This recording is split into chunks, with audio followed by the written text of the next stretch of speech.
about me, Rick James. Open like a window, no window. Look at the videos, stuff that could be you. Because they like Sanya on. And everybody on the East Coast calls me Don. I'm like, what is Don? My mom thought I was on Long Island, but I was at Howard Homecoming. Ready? Turn it up. Let's go.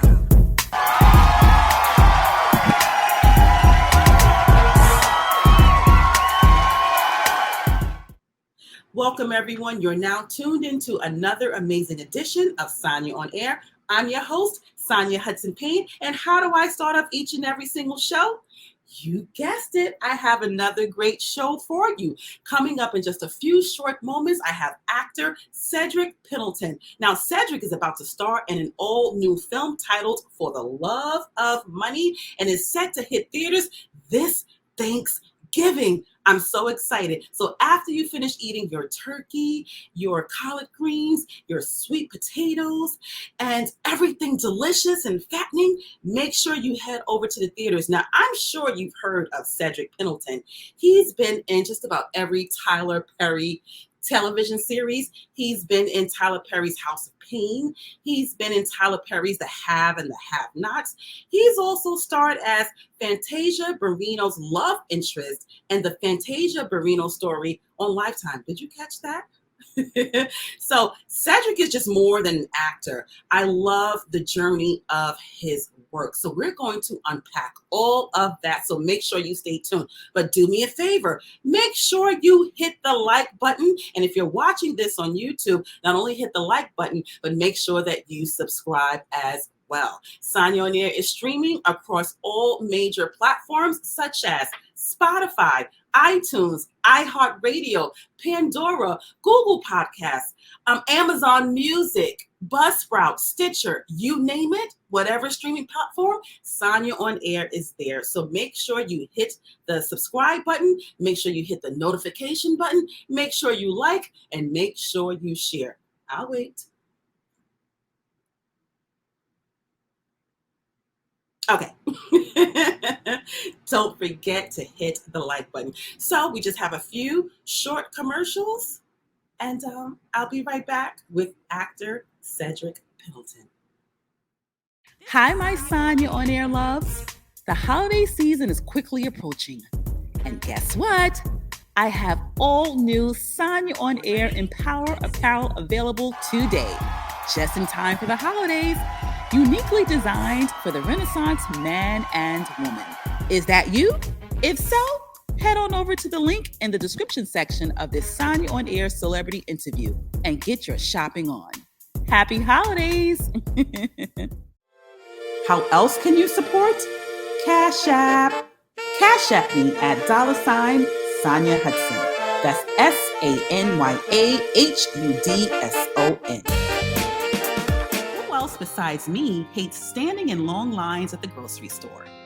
Well, if you're a part of the Sanya on Air family and have EBT SNAP benefits, you can skip the long lines and get your groceries delivered to your home in as fast as 1 hour using Instacart. Want to know how?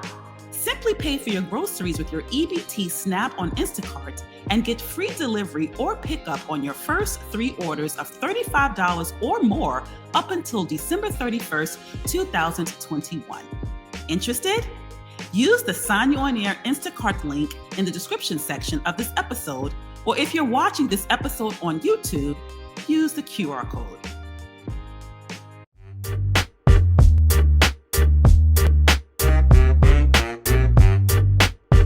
Hi, Cedric. Hey, How are you? I'm good. How are you? I'm good. What happened? You forgot about me? No, I didn't forget about you. You know, I just got off the road, so I had technical difficulties and didn't have time to go through your checklist. And going through your checklist, I realized that I ain't necessarily right. So I had to get right. It happens. It's perfectly okay. You know, I'm at a place in my life. I'm like, when it's supposed to happen, the universe will meet me. So it happens. It happens. Well, thank you for understanding. Oh, no problem. No problem. But let's just get right into it because it's a gorgeous Saturday here in New York City. And I just want to, enjoy this beautiful day. But I'm excited for you because you're giving me something to look forward to for Thanksgiving with a new movie titled For the Love of Money, where you play the role of Brian and you are also the executive producer. But before we get to that, I just really want to unpack some of your pivotal moments, because I think it's so important for people who, you know, aspire to be where you are to really understand your journey. And, you know, so I just want to unpack that. So let's start with Alabama. You grew up in Alabama? Oh my God, you did go back in my history. Yeah, I grew up on a little country road. Actually, it was a dirt road, and then they paved the road. And so, yeah, I did. The home of W.C. Handy. Oh, wow. Now, my maternal side of the family, they grew up in Pensacola, Florida. And I used to always drive to Foley, Alabama to go to the outlets. Yeah. So we have now, what was it like growing up in Alabama in the 70s? Because if I recall correctly, in the 70s, if you looked up Alabama in the dictionary, Alabama had a picture like this. So what was it like growing up in Alabama in the 70s? They had a picture like this. Believe it or not, I mean, for me, I grew up hunting and fishing and doing those things. And like I had uncles and people of that magnitude who put a lasting impression on me in a sense of Alabama culture, Alabama ways. It's like I always toot the horn of me being from Alabama. I'm very proud of that. However, let us be real. Alabama has racism that exists both covert and overt. And let us be clear. I grew up in a household where my dad was the president of the NAACP for the area that I was in for 38 years. And then he was, you know, interim president for the state of Alabama for a small period of time, but 45 miles away from the capital of Ku Klux Klan of the state of Alabama.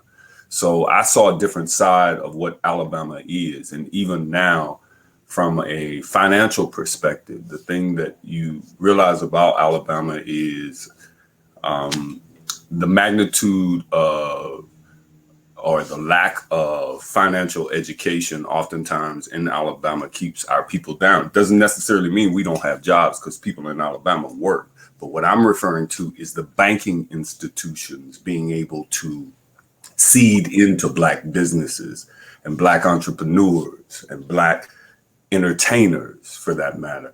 I've experienced it firsthand for myself in the sense of the lack of support by financial institutions in that area. So what I always preach to Black people in that area is collective economics is what changes the whole narrative. Like, we don't necessarily need their money, right? Because we as a people collectively have resources to money that we could pool our monies together. It's almost like Killer Mike speaks about it all the time. And I am 100% behind that movement in a sense of Black economics, because it does work. Yes, it does work.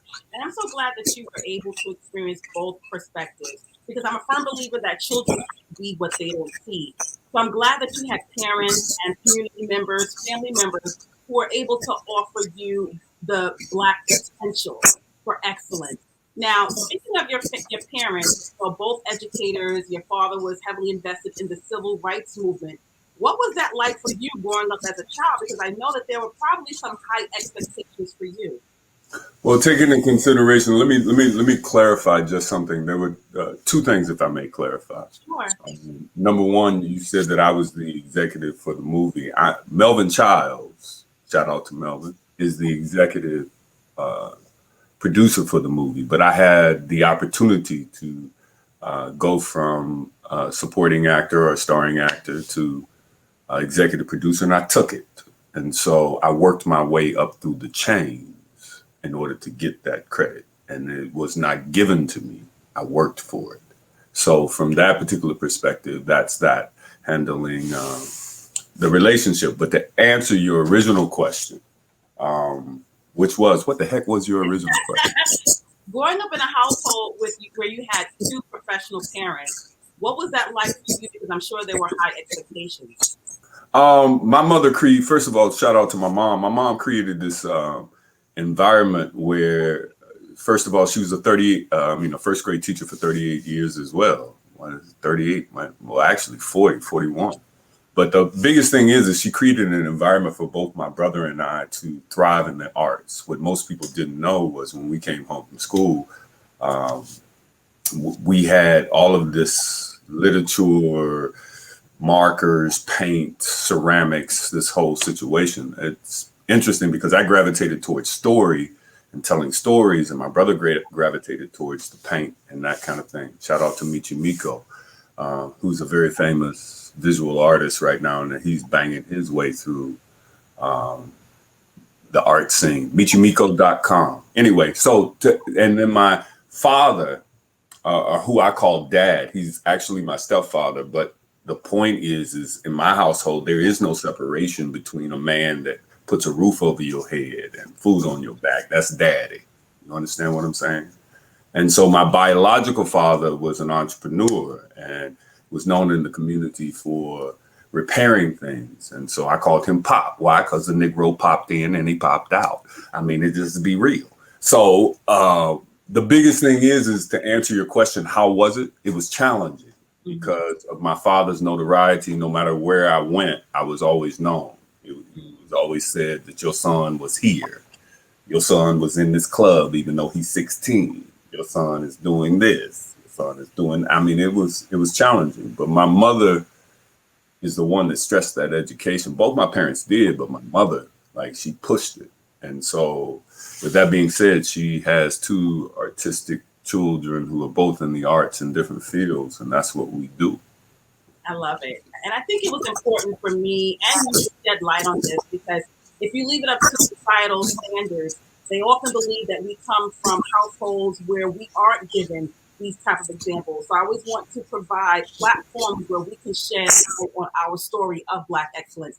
But, I remember as a kid, people always ask the simple question of, what do you want to be when you grow up? And now it's become such a heavy question, and they reframed it as, what's your purpose and your passion? Now, as a kid, you had two choices. You knew that you were either going to be a pastor or an actor. Is that true? Whoa, girl, get out of my business. And the only reason I didn't go into the spirituality is a lot of people say they work for Jesus. Jesus just don't know them all. Okay.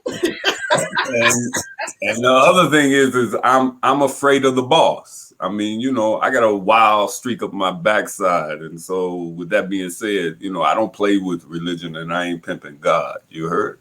Okay. And so from that particular perspective, entertainment became my pulpit. And it is where I have the opportunity to speak to people and simply say that if I come from a dirt road, there's hope for you. But you've got to stay focused. You've got to stay spiritually based and rooted and grounded, as they say. Oh, bless his name. But the point is, I mean, there was a choice, but I did choose what I think was the better path for me. I'm called to entertainment. I preach one time, it's seen around the world for the rest of my life, and hopefully my grandson's life. So we'll see. I get that really changed my perspective, that answer. I wasn't even expecting that answer, because I believe church can be anywhere, your pulpit can be anywhere. So for you to reimagine the pulpit as, the set, the film industry, I think that's a different perspective, because the evolution of church changed so much. Do you think that in today's presence, that the church has much of a presence as they did back then? No, I don't. In a sense of what the church should do in order to meet the needs of people from 2021, 2022 perspective. I'll give you a prime example. I just, FYI to you, worked in religious world as an executive producer for probably 4.5 years. The last thing I did went to 3.1 million households, right? And I had the opportunity to work with some of the well-known names that were in church. And that was the other thing. I saw a lot of things behind the scenes. I came out of producing hip hop, just FYI to you. I mean, I did tours around the country doing hip hop. Freaknik was one of them. I mean, Tribe Called Quest. I mean, just all I had the opportunity as a promoter producer to be able to tour. I expect certain things out of that community. Mhm. When you go to the church, you don't expect what you saw in hip hop in the church. And no disrespect, not saying they're all like that, but I did see those things. And then when you end up in court, oh, bless his name, with some of your individuals that you had the opportunity to interact with, then you realize that, you know, you may be called, but that don't change your isms, your niggero isms, your I'm gonna take and thieve isms. It don't take your isms away. I mean, he changes the spirit, but he don't change the person. So with that being said, I mean, I saw a lot. And so, no, I don't think the church has the influence that they had before. Let's be real. If the church practices collective economics, it could change the whole trajectory of what we as a people are really needing financially. And so I keep preaching that financial thing because let me say it to you just straightforward. Let somebody die and y'all argue over the property. And then in comes somebody of another persuasion that ends up taking the property while you're squabbling because you don't know financially how to handle inherited property or, you know what I mean? You don't know what to do with that. And so that's the thing that I'm stuck on right now, only for the simple reason that, again, I've experienced it for myself, like the need to go to a bank and have that whole situation. It pisses me off. It really does. But anyway, that's a whole different question, a whole different subject. No, I love it because I have these type of discussions with my friends, and my daughter who's 26, she gets mad at me because I'm always like the people and cooperative economics, and she's just like, Mom, take it easy. But I think it's so important because she identified as Generation Z. And Generation Z, although they are framed as being entrepreneurs, they are also being defined as having blurry vision, being not as motivated.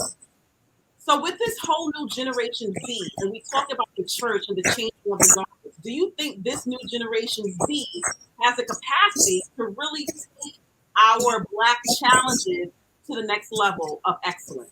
Hell yes. Oh, excuse me. Yes. Yes, they do.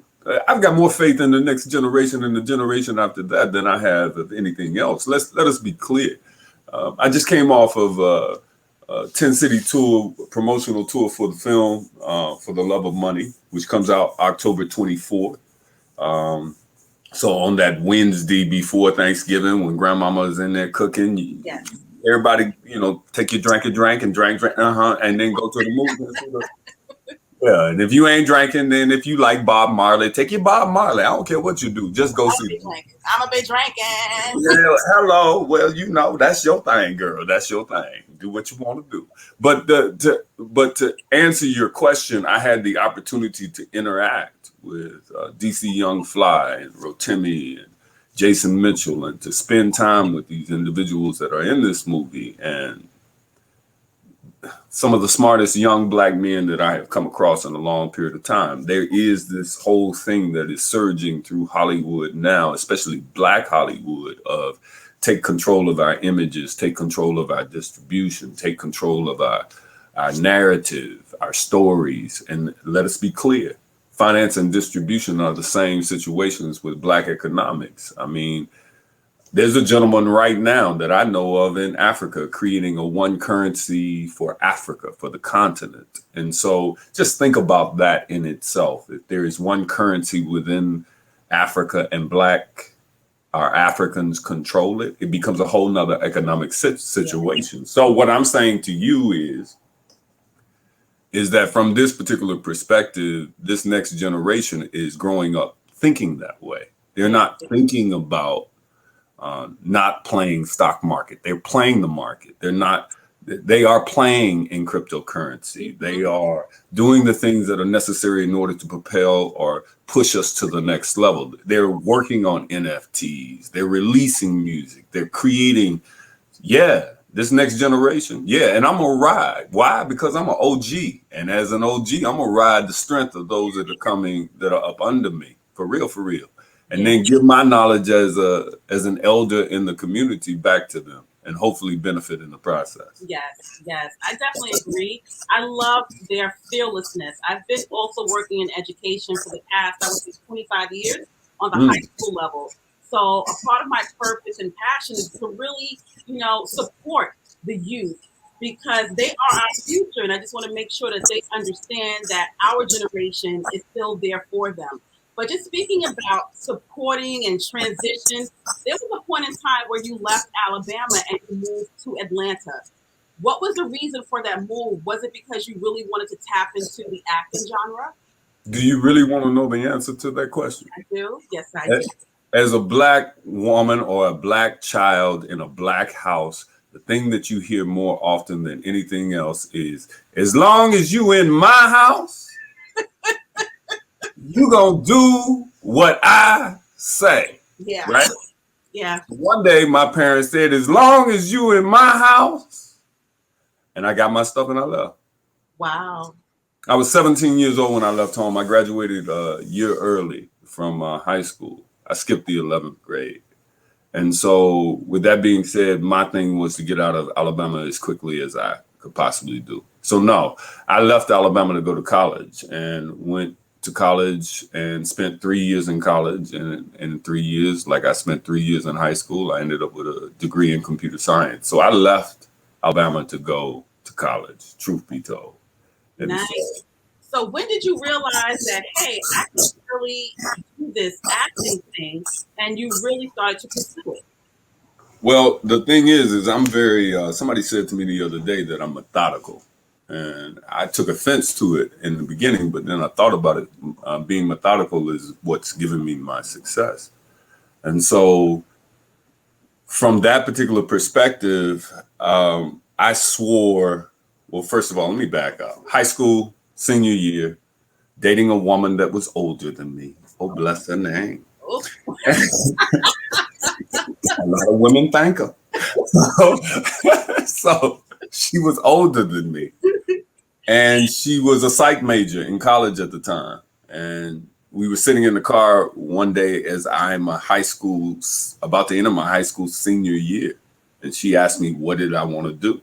If money was no object, if the first thing that comes to the top of your head. And I said, actor. Right? So she said, go to the theater and determine whether or not that's something for you.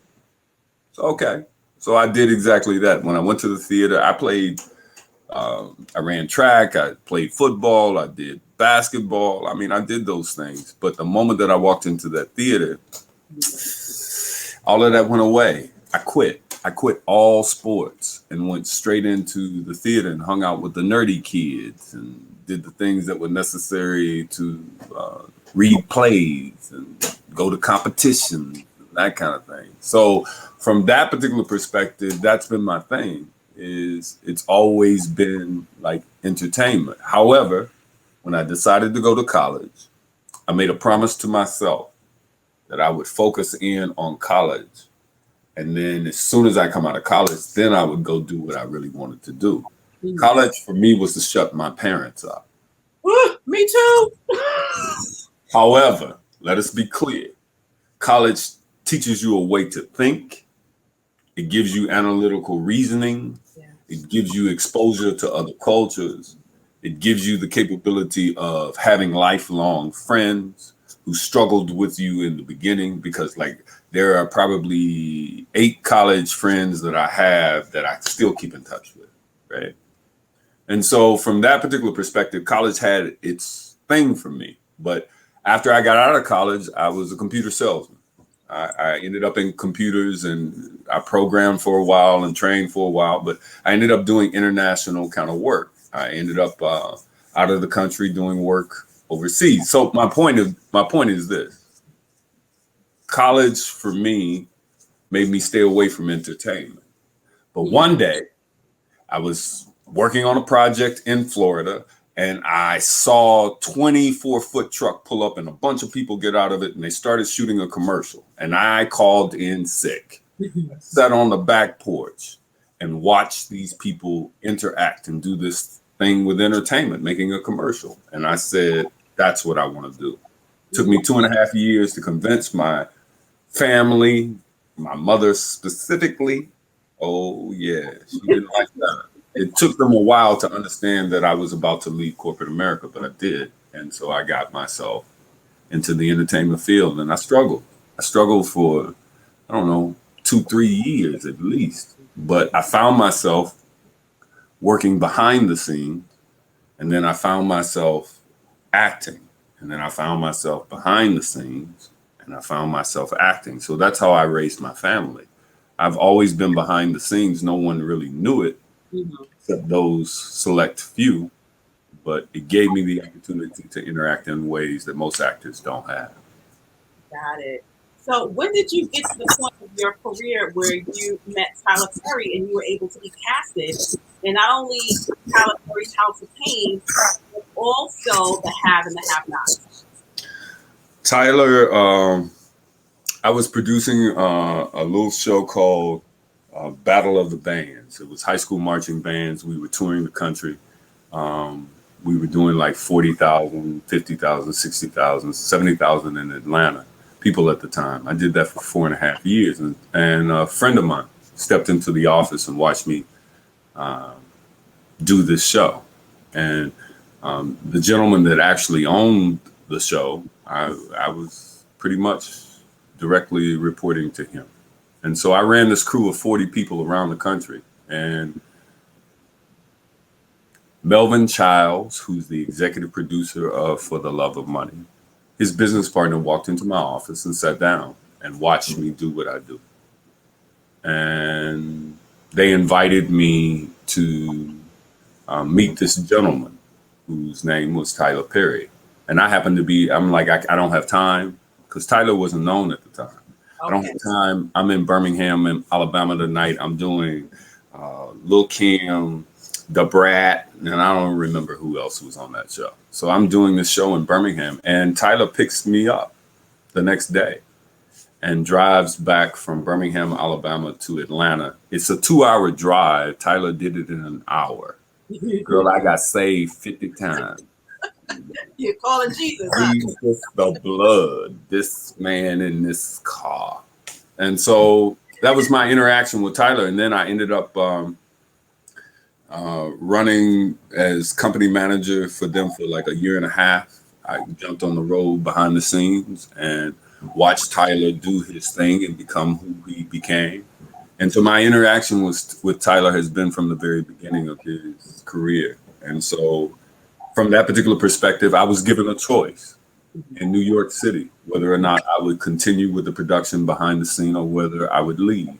And the only reason that I chose to leave was because a man prophesied to me on the streets of New York about what I should be doing. And I ran from that man into the office and resigned. Nobody understood why. And probably 6 months later, I ended up in an audition, and it was in front of Tyler. Wow. And so it was synchronicities on a whole nother level. I mean, it was God orchestrating the steps. And so my relationship with Tyler goes back to the very beginning. Much shout out to Tyler, because Tyler has created careers and fed people, sent people to college and done the things that he does. But it was from the very beginning. So that's it. I love it. So, just speaking of Tyler Perry, he's in the news a lot lately because he doesn't have anyone besides him in the writer's room. How do you feel about that? That's Tyler's process. Everybody has their own process. That's his process. Having the opportunity to write as well, different people vibe off of different energies, and Tyler does his things in the manner that he does. That's his methodology. Mine is kind of different, but everybody's got their own method. Yeah. But I just want to pause for a second because I really want people to understand the journey of you as an actor, where you were behind the scenes, you were in front of the camera, you did commercial work. I just want people to understand that the success doesn't happen overnight. And the way that you frame things, you classify your acting roles such as like the pulpit so that you can minister to people. I just really wanted to pause for a second so that people could really understand all of the jewels that you were dropping. But now let's talk about this Thanksgiving film, For the Love of Money. Tell us about your role as Brian. I play Brian. He is a brother that is looking for love in sometimes the right and wrong places. I think he has a thing for Keri Hilson's character in itself. But he's also an urban entrepreneur. I mean, most Black men that I know that have grown up in a Black community have been peddlers of the Bob Marley products that it's so difficult for Black people to get into the marijuana industry because they made the barrier high, but yet we went to prison and went to jail and, all of that kind of stuff over that. I mean, that's a whole nother conversation that this country has to answer for in itself. But the biggest thing is Brian is a feel-good dude. I mean, he kind of anchors the volatility that happens throughout the ride of the movie. So it was a wonderful character to be able to jump into. Oftentimes I have a tendency to improv and go way off the deep end, but with so many heavy hitters in the comedy area in this particular movie, you have to anchor yourself somewhere. So I had to be the straight man or the anchor or that kind of thing. But my tendency is comedy. I mean, I'm a comedic fool. But I can tell. Yeah. You spoke about the heavy hitters in this film. Not only yourself, but we have LisaRaye, we have Katt Williams, we have Keri Hilson, DC Fly. Black excellence all in one place. What was the vibe on set with all of the Black talent? Girl, let me finish that out for you. You got Rotimi. You got, you got Jason Mitchell that is and then you got an up and coming Jazzy Jade. Like she is going to be somebody's star. Believe me when I tell you. So from that particular perspective, let me just give 3 more shout outs because you also have Keith Sweat making an appearance. You have Latto making an appearance. Latto.